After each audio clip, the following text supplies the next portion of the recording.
Alright, ladies and gentlemen, welcome back to the channel. The Brooklyn Nets just traded away Kyrie Irving.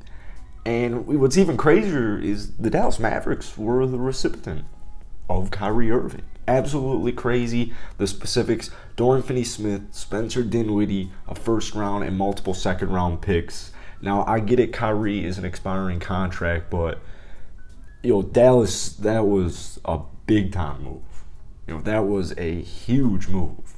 We saw what the Dallas Mavericks could do with another basically star in Jalen Brunson last year. And what happens? Well, he walks, goes to the Knicks, gets signed, and it's not like Dallas necessarily has offensive issues. They have defensive issues. Luka, he can't do what he's doing right now and sustain it all the way through the finals. Or at least he could. He did it last year with Brunson, but it's not sustainable. It's not ideal. When you take a look into it, Luka Doncic is having a phenomenal season, but the Dallas Mavericks in total points scored come in just 24th in the league. So they're bottom 10, bottom 6, and I can't believe that Mark Cuban and this management in Dallas made this move. I absolutely love it. Like I said, it's not maybe necessarily something they desperately needed. It is another ball-dominant point guard, but we saw what it can be last year with Jalen Brunson and Luka Doncic.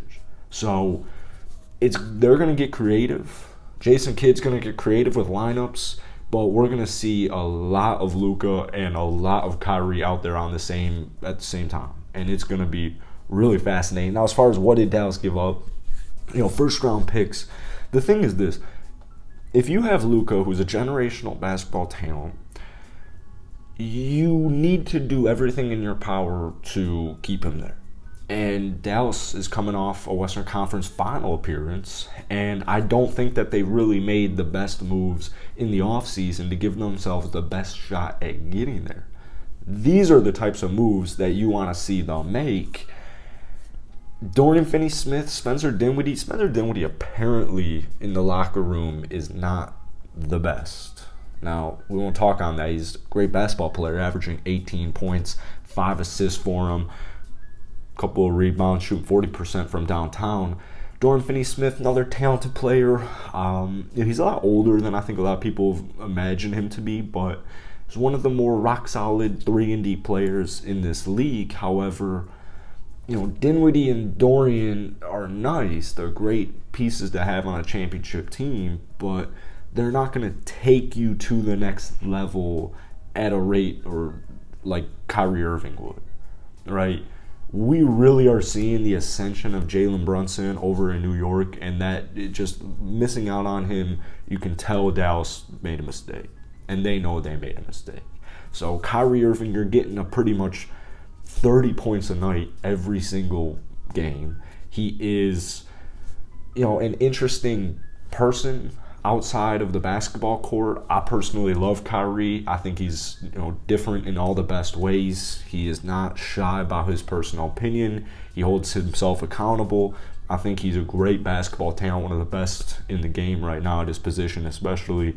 And he's a really cool guy. He seems like a really cool guy. So I think this is an A+ move for the Dallas Mavericks. Now, as far as the Brooklyn Nets go, it's interesting, man. I wouldn't be surprised. I don't think KD's gone. I wouldn't be surprised if they were to try and ship out Ben Simmons. I don't know what they're going to be able to get for Ben Simmons. I think Ben is plenty talented, but any team with KD, you can do great things on it. But as far as just long-term Brooklyn Nets, this is, like I said, I know Kyrie is an expiring contract, but KD mainly came to Brooklyn to be with Kyrie Irving. He doesn't have or at the time, he didn't have this personal affiliation to the city of Brooklyn or to the Brooklyn Nets themselves. And that's changed, right? He got paid, and you can tell he likes being in Brooklyn. But I would say long-term outlook for Brooklyn, I don't think they're going to be able to keep KD much longer. And judging from this pick, I don't know if it's interesting because you got the first, multiple second-round picks are all right. You got Dinwiddie, you got Dorian.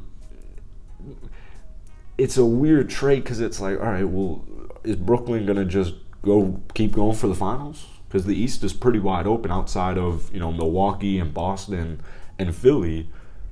You can compete in the East with KD 100%.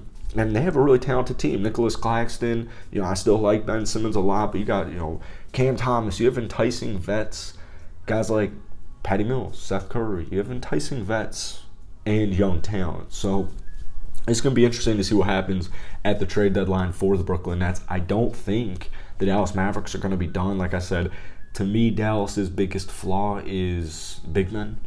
Christian Wood. I love Christian Wood. 20 and 10, put it in pen. I love him. But I think they could use another more reliable rim protecting big.